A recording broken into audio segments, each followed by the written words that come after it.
Ce journal vous est offert par le FPI, Fonds des promotions de l'industrie, votre partenaire privilégié pour la réussite de vos projets.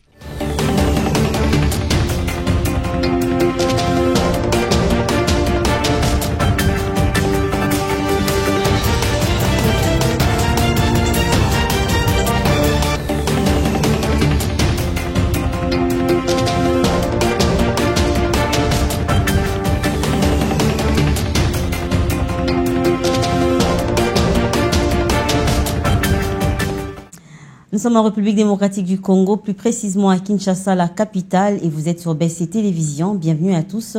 Voici les grandes lignes de cette session d'information. Le bureau de l'Assemblée nationale rejette en bloc et dément le présumé détournement lui attribué et pense que ceci est une démarche sombre pour nuire et discréditer l'image de Christophe Mbosso. Une délégation du gouvernement conduite par Modeste Moutinga, ministre des Affaires sociales et au Nord Kivu, pour organiser l'enterrement des victimes des bombardements dans les camps des déplacés. 75,89% de Tchadiens sont allés aux urnes pour choisir leur nouveau dirigeant. Mahamad Idriss Déby s'est déclaré vainqueur dès le premier tour de l'élection, une victoire contestée par son challenger Succès Masra. Tout de suite, le journal. Rebonsoir et merci à vous qui venez tout juste de nous rejoindre. Le président de la République démocratique du Congo, Félix Tshisekedi, a reçu en audience le jeudi 9 mai 2024 au Palais de la Nation le premier secrétaire du cabinet équivalent du Premier ministre de la République du Kenya, Musalia Mudavadi, à la tête d'une délégation kenyane. Les questions liées à la consolidation de la coopération économique entre les deux pays étaient au centre de leurs échanges présidentiels. La redynamisation de la coopération entre le Kenya et la RDC, l'un des sujets au centre des échanges de jeudi entre le président de la République Félix-Antoine Tshisekedi Tshilombo et le premier secrétaire du cabinet équivalent du Premier ministre de la République du Kenya, Musalia Mudavadi. Ce dernier, en tête d'une délégation d'une dizaine de personnes, était porteur d'un message spécial du président kenyan William Ruto. Ma mission ici était de délivrer un message spécial au président Félix Tshisekedi de la part de son homologue, le président William Ruto. Nous sommes des partenaires, nous sommes des pays au sein de la communauté d'Afrique de l'Est. Nous voulons continuer à travailler ensemble de manière cordiale et encore beaucoup plus proche. L'intervention du président sur l'incident avec Kenya Airways, ce qui a été résolu de manière amicale. Nous étions venus pour le remercier et aussi nous voulions réaffirmer que ce partenariat est beaucoup plus grand et nous voulons aller continuer à travailler avec lui dans le futur. Au sujet de la situation des guerres à l'est de la République démocratique du Congo, le Kenya rassure de son soutien. Nous voulons également rassurer au peuple congolais que le Kenya travaillera toujours avec lui pour arriver à une paix et une stabilité dans ce pays. L'émissaire du président kényan a par ailleurs salué la convivialité avec laquelle s'est déroulée leurs entrevues. Nous sommes contents que le président Tshisekedi ait communiqué avec nous avec beaucoup de respect. Fin de citation. Et au cours d'une cérémonie protocolaire au Palais de la Nation, le chef de l'État Félix Tshisekedi a reçu les nouveaux ambassadeurs venus présenter leurs lettres de créance ce vendredi 10 mai 2024. Junette Fika. Un accueil solennel a été réservé aux 4 ambassadeurs extraordinaires et plénipotentiaires nouvellement accrédités en RDC. Au Palais de la Nation, ces ambassadeurs sont venus présenter leurs lettres de créance au président congolais Félix-Antoine Tshisekedi Tshilombo. La première à être reçue, c'est Maria del Carmen de l'Espagne, qui est pour la 5e fois dans son parcours ambassadeur. Elle est licenciée en droit. Après elle vient le tour de celui de la Tunisie, Ferchichi Merez, qui est directeur du droit international public à la Direction générale des affaires juridiques. Suivi d'Emir Hossein de l'Iran, qui a une licence en gestion. Le dernier à être reçu s'agit de Sekou Kamara de la Guinée. Ce dernier détient un master en études stratégiques en relations internationales, signalant que Il y a 2 semaines, 3 ambassadeurs de différents pays ont été également reçus par le président de la République, Félix-Antoine Tshisekedi Tshilombo. Et on va prendre ce communiqué de l'Assemblée nationale. Le bureau provisoire de cette institution informe les honorables députés nationaux que conformément à la décision fixant le calendrier de l'élection, les dossiers des candidatures aux différents postes du bureau définitif de l'Assemblée nationale seront reçus à la salle des banquiers du Palais du Peuple à partir de ce vendredi 10 mai 2024 de 9h à 17h, fait à Kinshasa le 9 mai 2024. Honorable Nzouzi Oumba Persi, premier secrétaire. Et je lisais en titre que dans son rapport sur la gestion des finances publiques à l'Assemblée nationale et au Sénat, l'ONG Centre de recherche en finances publiques et développement local souligne qu'entre 2021 et 2023, les 2 chambres du Parlement ont dépensé 1,1 milliard de dollars américains, dont 60% ont été utilisés par l'Assemblée nationale et 40% par le Sénat. À cet effet, le bureau de l'Assemblée nationale, par le biais de sa cellule de communication, dément formellement le prétendu achat de 14 minibus destinés au transport des directeurs. D'après cette source, les révélations de détournement de fonds et de deniers publics visent à discréditer l'image de Christophe Mbosso. Dossier à suivre dans nos prochaines éditions. Parlons à présent du bombardement du camp des déplacés de Mugunga. Le gouverneur revoit à la hausse le bilan qui s'évalue actuellement autour de 35 morts et 37 blessés. À cet effet, une délégation du gouvernement central s'est rendue à Goma, au Nord Kivu, le jeudi 9 mai dernier pour organiser les obsèques et enterrements des victimes de ce bombardement. On écoute Modeste Mutinga, ministre des Affaires sociales, et son vice-ministre. Nous sommes venus en délégation dépêchée par le gouvernement de la République. À la demande du président, nous venons d'arriver avec cette réunion qui vient de se terminer. Le gouverneur nous a communiqué le bilan à ce jour. Ce bilan qui a évolué était de 14 morts. Il est aujourd'hui fixé à 35 morts et 37 blessés.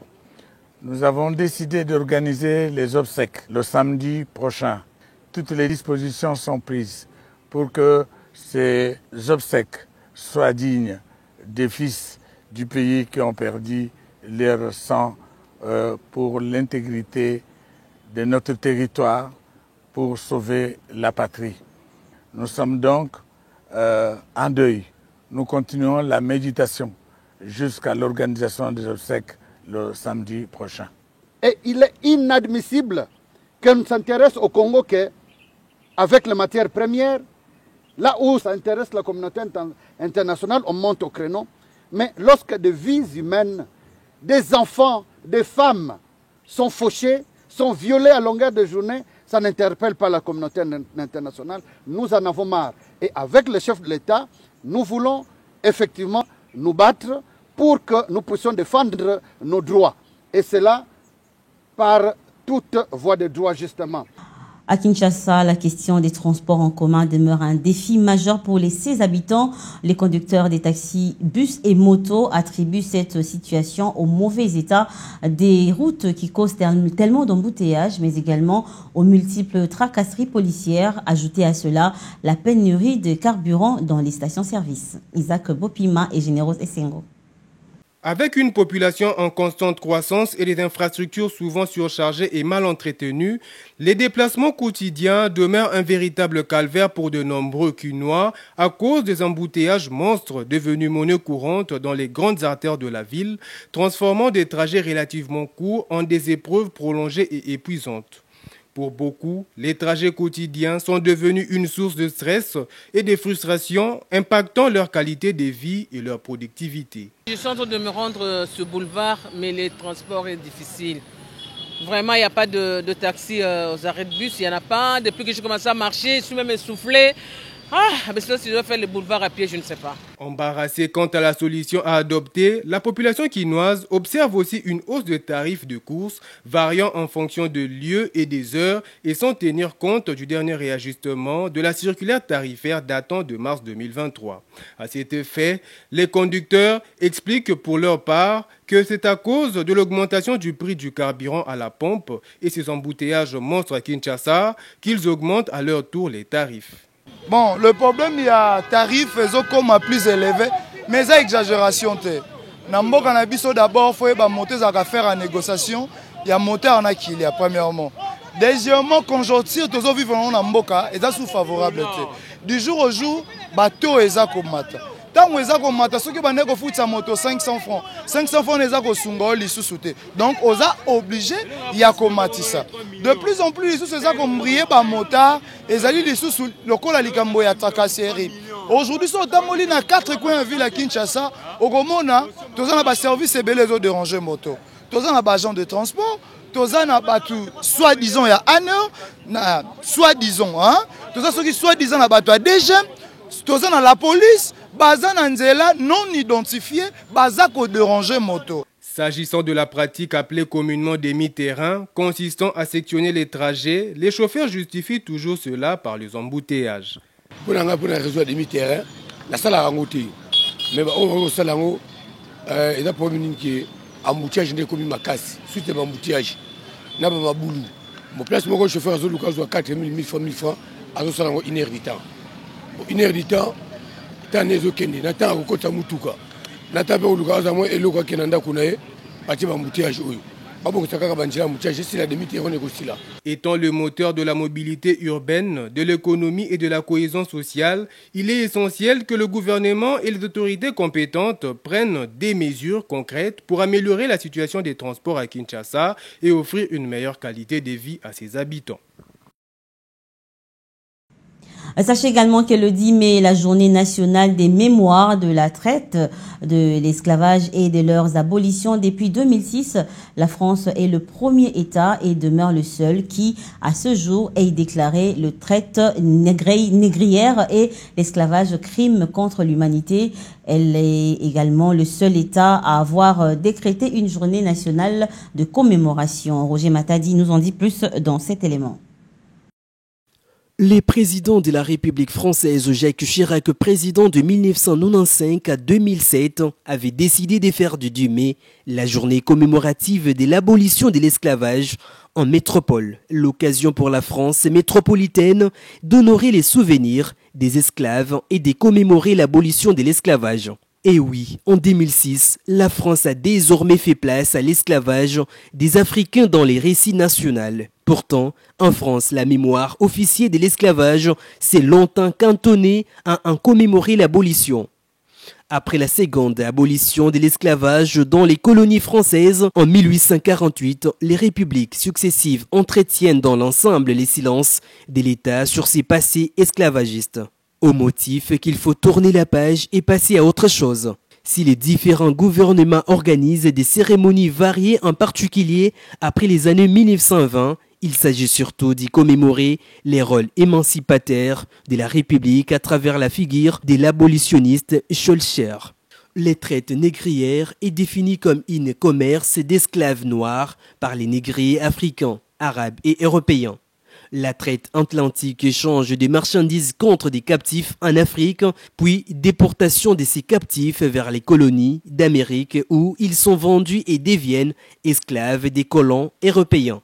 Parmi les dates de l'histoire de l'esclavage en France et de son abolition, nous avons 1635 où l'occupation des Guadeloupe et la Martinique par la France et en 1642, Louis XIV autorise la traite des Noirs. En 1685, les codes noirs dénient toute personnalité civile et juridique aux esclaves considérés comme de meubles. Rétabli par Napoléon en 1802, l'esclavage est définitivement aboli en France et dans ses colonies en 1848. Parmi les causes de la traite négrière en Afrique, nous pouvons dire que la pauvreté et la vulnérabilité économique sont les principaux facteurs de la traite des personnes. Ces conditions incitent les personnes à migrer à la recherche de meilleures conditions de vie. À l'occasion de cette journée, des actions sont menées par l'Éducation nationale, notamment dans les centres de documentation et dans les établissements scolaires. Il s'agit également d'une journée de réflexion civique sur les respects de la dignité humaine et la notion des crimes contre l'humanité. Direction le Tchad, où le chef de l'État sortant, le général Mahamat Idriss Déby, se déclare vainqueur dès le premier tour de l'élection présidentielle, 3 ans après avoir pris le pouvoir à la tête d'une junte militaire. Son premier ministre succès Masra, battu, conteste cette victoire. Le taux de participation s'est officiellement élevé à 75,89%. Ces décomptes doivent encore être validés par le Conseil constitutionnel, lequel avait également été nommé par le chef de l'agence presse internationale. Les célébrations dans les rues de Djamena au Tchad. 3 ans après avoir pris la succession de son père officiellement tué au combat, Mahamat Idriss Déby, président de transition, annonce avoir remporté l'élection. Selon les résultats fournis par la commission électorale nommée par le pouvoir, il obtient 61% des voix avec une forte participation. Près de 3/4 des électeurs se sont déplacés. Au vu de cette large victoire, je suis désormais le président élu de tous les Tchadiens. Aussi bien le président de ceux qui ont voté pour moi, mais aussi le président de ceux qui ont fait d'autres choix. Une élection dans une atmosphère tendue. Peu après l'annonce, des tirs retentissent dans le quartier où siège son opposant à la présidentielle, le Premier ministre Succès Masra, qui conteste le scrutin. Plus tôt dans la journée, avant même la proclamation des résultats, il revendiquait la victoire sur les réseaux sociaux. La victoire du peuple, elle est éclatante. Et c'est à vous la victoire. Selon la commission électorale, il n'a pourtant réuni que 18,5% des voix. Les résultats doivent encore être validés par le Conseil constitutionnel, mais leur publication ce jeudi soir a surpris. Les autorités avaient encore 12 jours pour les annoncer. Voilà, ce journal est terminé, mais à présent, le rappel des titres. Le bureau de l'Assemblée nationale rejette en bloc et dément le présumé détournement lui attribué et pense que ceci est une démarche sombre pour nuire et discréditer l'image de Christophe Mbosso. Une délégation du gouvernement conduite par Modeste Moutinga, ministre des Affaires sociales, est au Nord Kivu pour organiser l'enterrement des victimes des bombardements dans les camps des déplacés. Et enfin, 75,89% des Tchadiens sont allés aux urnes pour choisir leur nouveau dirigeant. Mahamat Idriss Déby s'est déclaré vainqueur dès le premier tour déjà. Une victoire contestée par son challenger, Succès Masra. Et voilà, c'est ici que se referme ce journal. Merci de votre attention soutenue, mais un petit rappel avant de partir. Pour surpasser ces intenses moments de chaleur que nous vivons actuellement, buvez beaucoup d'eau, pas d'alcool, portez plus des habits en coton, ne vous exposez pas au soleil, mais surtout évitez de prendre l'alcool pendant cette période. Au revoir et bon début de week-end chez vous.